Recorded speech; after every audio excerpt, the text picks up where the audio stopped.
all the time. This is where the 98% of crap's going on. I said 98%, right here's what it is. A, people are taking a commandment and using it to try to obey or change with the commandment. And this includes programs. It's rather a promise of who you now are to be. Mixing rules with promises is to nullify the grace of God, Galatians 2:21, and stay in bondage and sin. So when you take a commandment and you use that commandment to try to grow, to try to change, try to overcome, you're mixing covenants, but you're also nullifying the grace of God, because remember, the law was fulfilled in Christ, and the law only increases sin. So if I'm under the law, I fall from grace, because I'm choosing law over grace. And I'm right back under that system, and here comes all the lies. And to believe me, the devils and all his lies, the demons, are going to be there to welcome you back to the law. Because that's where they want you to be, because they understand what the law does. It condemns. So, B, once we know who we are, that we are wired for obedience, because that's the Christ life in us, we can, with faith, proclaim what Paul says in Philippians 4:13, that I can do all things through Christ who strengthens me. How many have heard that scripture? Yeah. We always think it's feats. You know, this great feat I can do. I can become the president. I can become an astronaut. I can do all things through Christ who strengthens me. Probably not. Okay, you're not going to be the next president. More. I mean, how many presidents have been so far? 46. 40. Is this 46? Huh?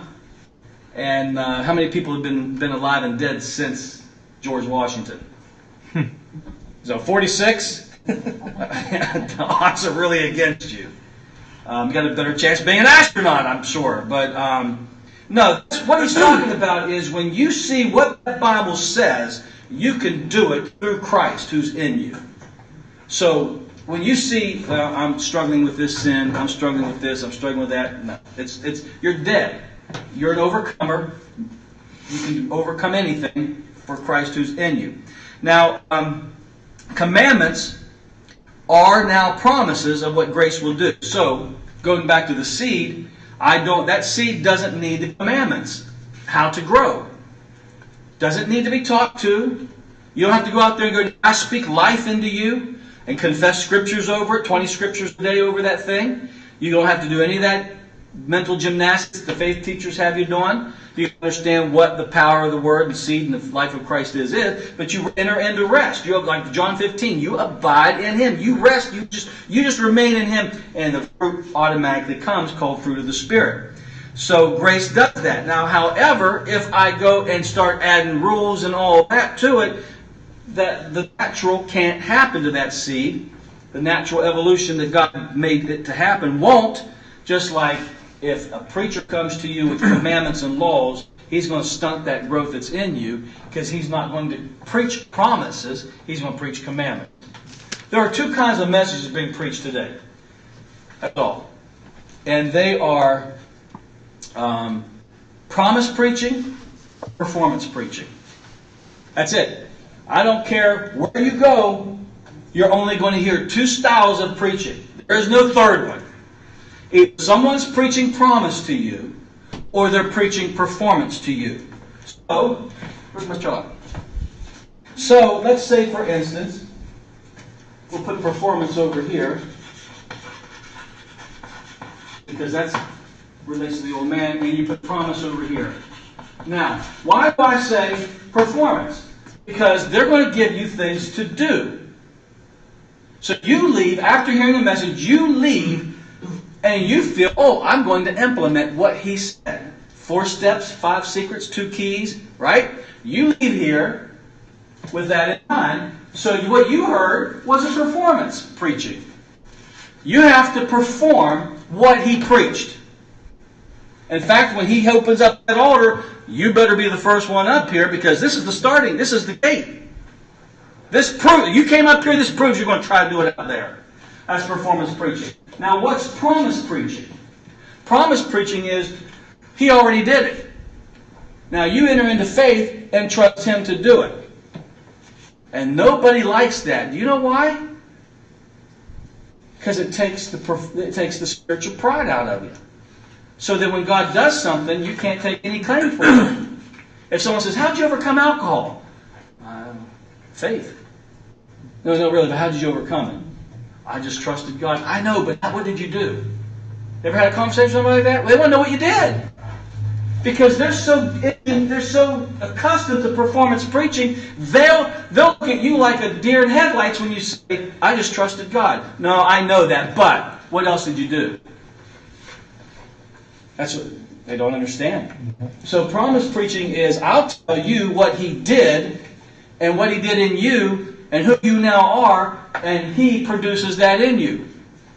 As your eyes are open to the preaching to the new man. And you leave here trusting, not trying. Right? That's the difference between promise. So performance preaching is law-oriented. Promise preaching is grace-oriented.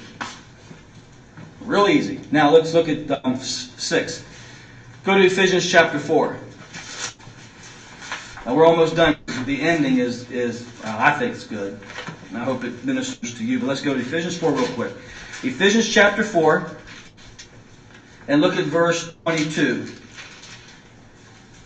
That in reference to your former manner of life.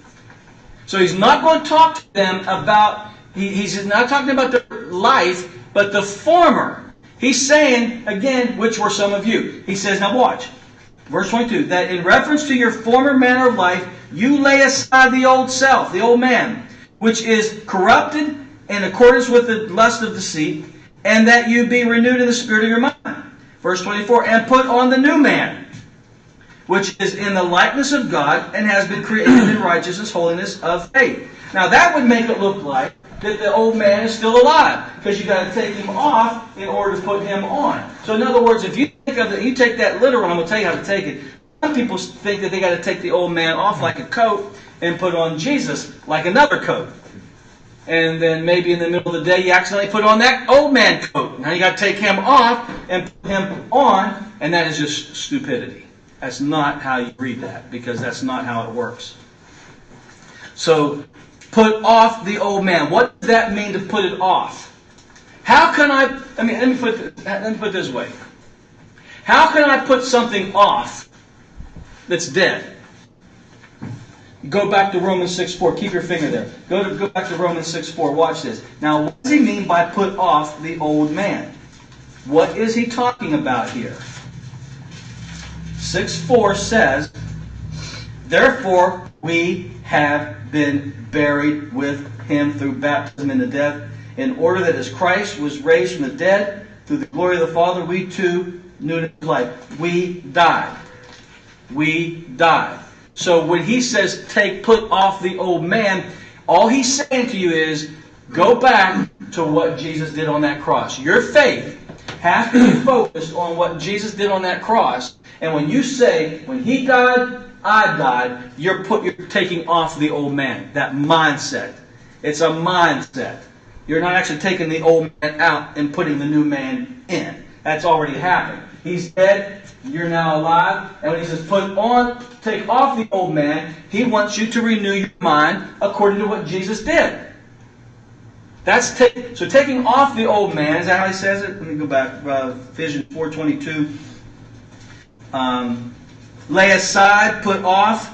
That simply is go back and put your faith. Because see, that would be a performance, wouldn't it, if you had to do it?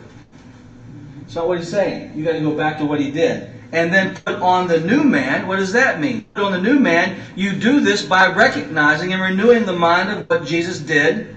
Your mind, according to what Jesus did, and who you now are. So, watch this. It's so easy. Put off the old man is renew my mind on Romans 6.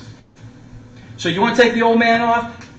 Go to Romans 6 and renew your mind on what he did. Now you want to put the new man on? You go to Romans 8 and find out who you now are in Christ. It's really that simple. It's staying in and renewing the mind of what he did and who you now are. What he did, take the old man off, who you now are, put the new man on, and it's all transformation again comes by with renewing your mind. We won't look these scriptures up, but Romans 6:7 says, he who has died is what? Freed from sin. So that's why he said, you can't, what do you mean go, what do you mean? The more I sin, the more grace abounds. You're dead.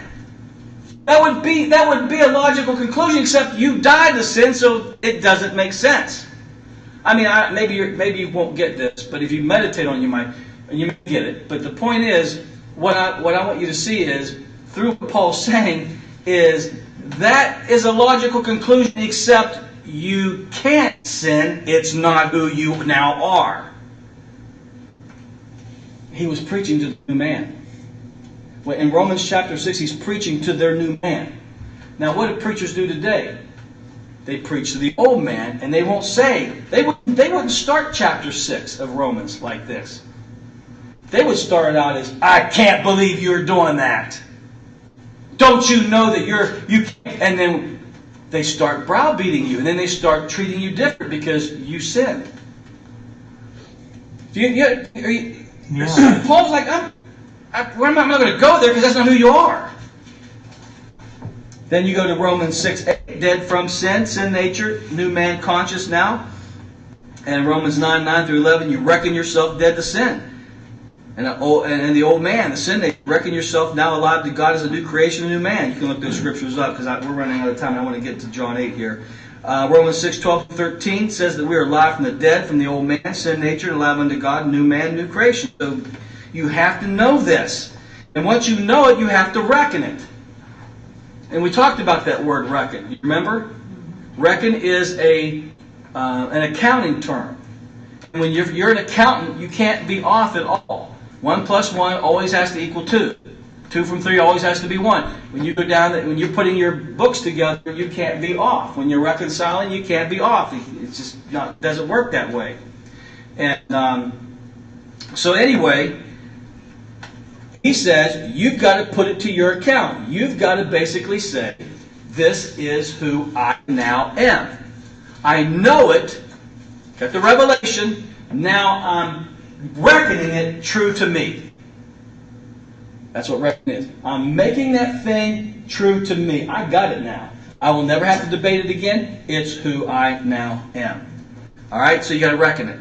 Now, closing. Go to John chapter 8.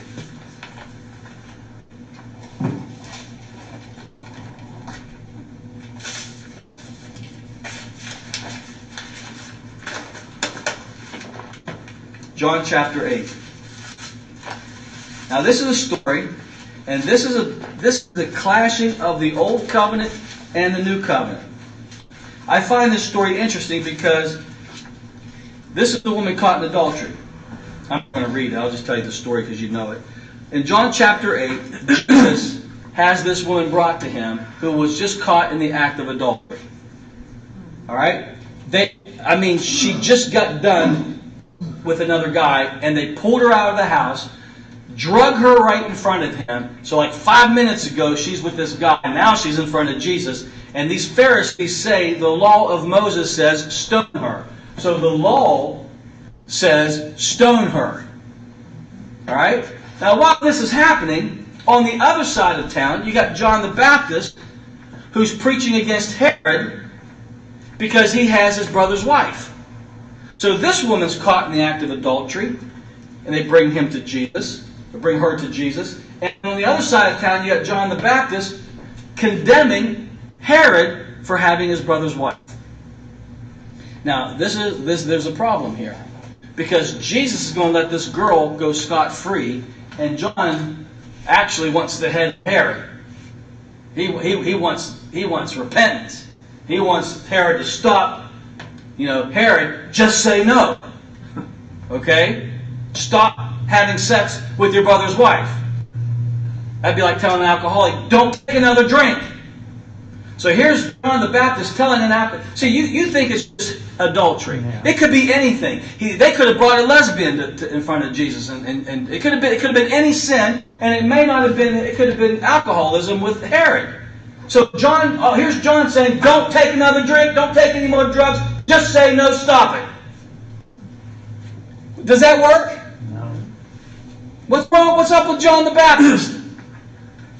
here's Jesus. He's going to do something totally no one has ever done before. So they bring the woman, and the law of Moses stoned her, so they all got these rocks in their hands getting ready to stone her. So Jesus sits down, and he starts writing in the sand. We don't know what he wrote, so everything, it's debatable, but I think it's inferred that he's writing the sins. All kinds of different sins. And they're watching. And he's writing down sins these guys have committed. So he says, after he does this little writing, he says, "You without sin cast the first stone." So here's this guy, and he's getting ready to stone him. He goes, "Oh, gossip. I was talking about Tom the other day." He drops his, and it says, "Swindling." He's like, "Oh, I cheated my neighbor the other day." So they're seeing their sins written down on the sand, and then they drop their stones. And after everybody sees their sins written, they walk away. That's why I think it's inferred. However, when they're all gone, Jesus said to the woman, "Where are your accusers?" And she's like, "Man, they're all gone. Pile of rocks, but no accusers." And he said this, "Neither do I condemn you." Right. Neither do I condemn you. Now, here's John on the other side of town condemning Herod. And here's a woman caught in adultery. So you got to know when John hears, he's letting adulterers go free, and here I am preaching and thundering from Mount Sinai, holiness and sin and all that. John's confused. So now John ends up in prison. And he sends his disciples to Jesus. "Are you the one? Or should we look for another?" John's confused. However, John was the one who said, "The Lamb of God that takes away the sin of the world." Now he's doubting the Lamb of God. Right? So, you can do all kinds of things with that, except here's the deal. You had two preachers. One's going to be preaching to the new man, and the other's preaching to the old man. Well, how do you know he was preaching to the new man? Well, I know John was preaching to the old man. Herod ain't saved. That's how you preach to the old man. But to the new man, gives. And everybody, I share this story a zillion times in my life. And do you know, almost every single time, I stopped, like I just did today, and stopped with, go, he says, "Neither do I condemn you." And I wait, purposely. Sin no more. And they always got to come back. "But he said, go and sin no more." How many have heard that? You can't. They don't stop at it. "Neither do I condemn you." These legalists, these preachers who like to preach to the old man, want to get into that sin, man. They got to get into that. And so they got to add that. They got to make sure you don't forget that last part. I've done it a million times. God's my witness. And they always got to say, "But he said, go and sin no more." And so I used to joke around. People say, "Well, what do you think he's going to say? You better go find the old man. He's probably going to go back to his wife. Better go, maybe get another hour in." I mean, do you think that's what he's going to say to her? Of course he's going to tell her that. What else is he going to say? Right? But that's just my flesh. However, there's a spiritual truth there. And it's this. He was preaching to her new man. So what do you mean? Now think about this. Could she not sin ever again? Do you think from that point on she will never sin again? Enter into the realm of sinless perfection? No. No, that's not. That would all. If I was a disciple of Jesus and I heard, I'd say, "Good luck with that." Or, "Hey, that ship's already sailed." I mean, what do you mean? She's gonna. What's up? I mean, I'd be like, "I know I'm sinning over here." He's telling her, "Go and sin no more." And Peter's like, "Man, I just lost my temper the other day." You gotta act like you're in this with them. And so you have to sit there and go, "Okay, I don't understand." If you were a disciple, how would you handle that? If you were still, sinning periodically as a disciple of Jesus, because they weren't sinless. Peter denied the Lord 3 times and cursed when he did it. So that's yet to come. So what does it mean, "Go and sin no more"? The only way you're going to understand that, and no no one, I've never hardly heard anybody teach on that, except the legalists, don't sin. Well, yeah. All right, so what do? The only way you're going to understand that scripture is to think about Jesus saying something along the same lines to somebody else, and you'll make the correlation. And it's this. Remember the guy who was lame, in, I think both feet, and he's laying there, and Jesus walks up to him and says, be healed. And then he says to him, take up your mat and what? Rise and walk. Is there any way that guy, in and of himself, for 40 years, 30 years, however long it was, that dude was lame in both feet? Now, if you would have went up to him and said, take up your bed and walk, he'd look at you and go, yeah, that's funny. Yeah, that's real funny. You know, he can't do it. Because if he could do it, he would do it. What guy that could walk, not walk? Right? So to say to this guy, take up your bed and walk, come on, Jesus, he's paralyzed. He's in a wheelchair or whatever, right?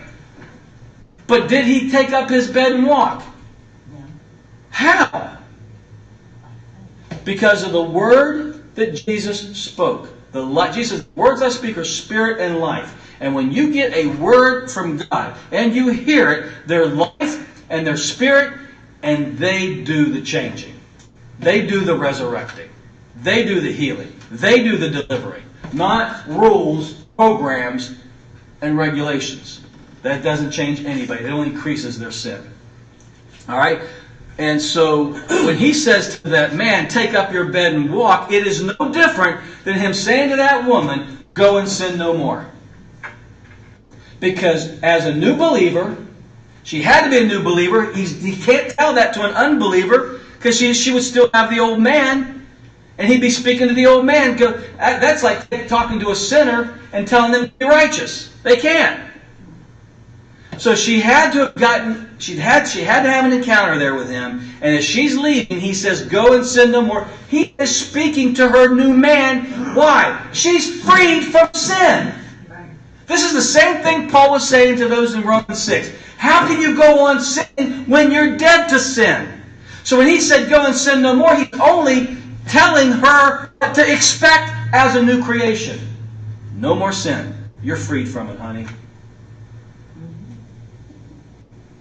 But you don't have that kind of preaching in the church today. It's don't do this, don't do that, do this, don't do that, start this, stop that, more rules. Then they're not talking to you, the new man. They're talking to the old man who needs all those rules to point him to Jesus. But once the rules pointed you to Jesus, you don't need the rules anymore because you've got the life of God in you. And this is why it's not organized religion. You have Christ in you. Does Jesus need 10 commandments? No. Neither do you. Because you have Him in you that's fulfilling that law in you, writing it on your heart. And you're waking up with new drives, new desires. Your mind's getting renewed to who you are. Desires are being changed. Drives are being changed. And you're coming into, as you keep hearing, preaching to the new man, you keep coming into that new man.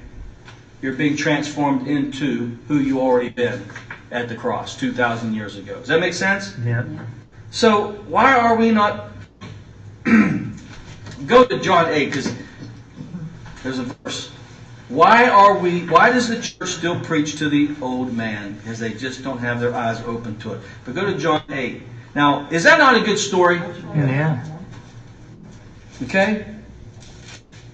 First 12 verses. Phenomenal story.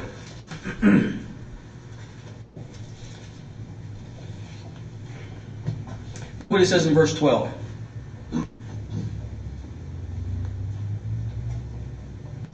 Again, before Jesus spoke, now this is right after verse 11, he says, from now on, don't sin, the New American Standard says, from now on, sin no more. Then he goes and says this to those around him. I am the light of the world.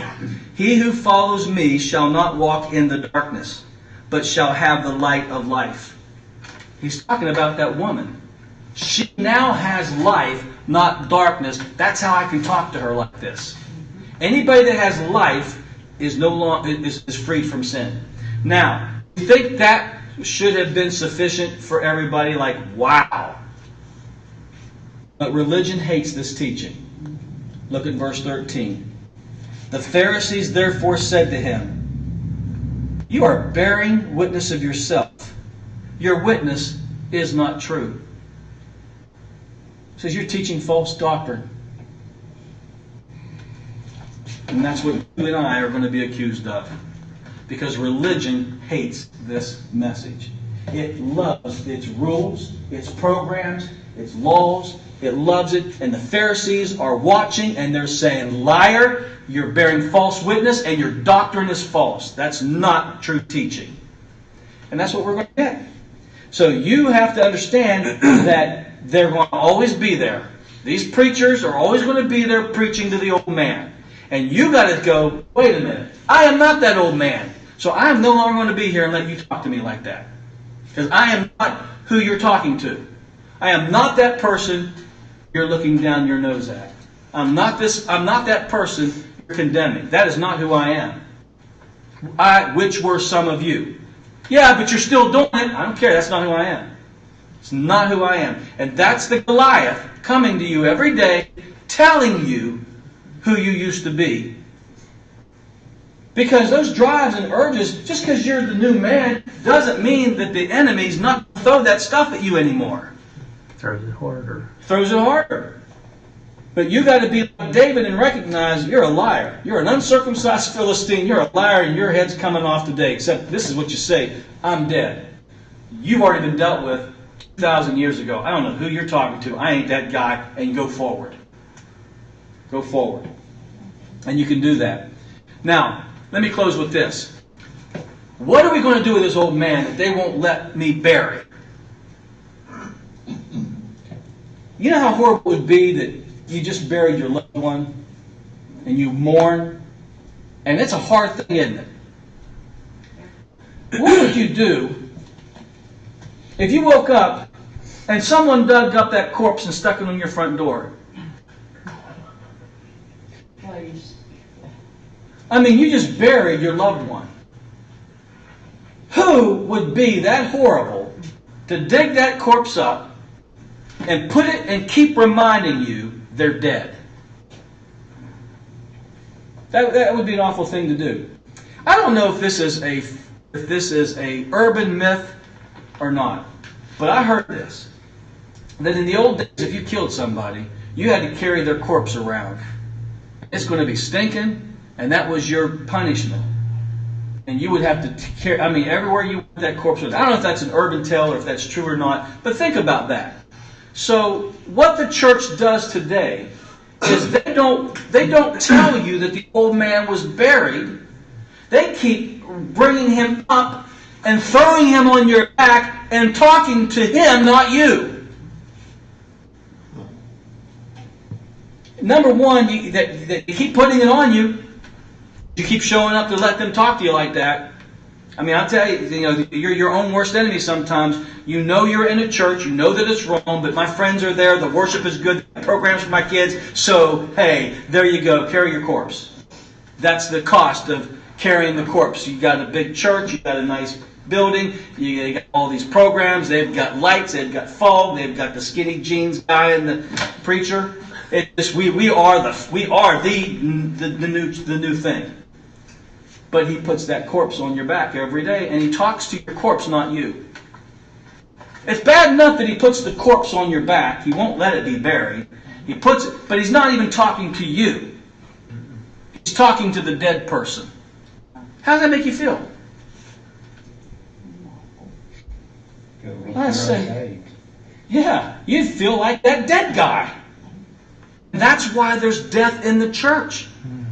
There's no life in the church. Why are Christians so depressed, so discouraged? Because the church has the old man on them. They won't bury him. They keep the old man on you, and they're talking to him, never to you. So that's why death is overcoming so many people. You know that the divorce is so rampant in the church; it's almost identical to the loss now. Why is that happening? there's just enough Christians on drugs, dealing with alcohol, than the lost? Why do you think these recovery groups are so popular in churches? Because Christians got problems. How? Which were some of you? Why are you carrying around that old man? Church won't let them bury that old man and start speaking to the new man. And so we come up with all these programs and all this stuff and all these fads, when really the problem is that we just keep that old man on the church. Preach to the old man, not you. So religion's going to say no, just like they said to the Pharisees. The Pharisees said, Jesus, no, you're bearing false witness and your doctrine is not true. Sorry, but it is true. You're going to get that. But you've got to come to that place where you decide, and I'm really not even talking to you, right. Anybody that's listening through the internet or whatever, but come to that place where, you know what, I'm not going to let you talk to me like that. That's not who I am. And, and I told you the story about Augustine, and he was a bad dude. He's, one of the church fathers around 300 AD. And he was into sex, he was into drinking, and he had orgies. I mean, he was a horrible person. He gets saved. And he's walking down the street, and one of the ladies he had an encounter with sees him, and she goes running after him, yelling his name, Augustine. And he just kept walking. And this guy was a theologian. He understood what I'm saying to you, because they wrote about it. He wrote about it.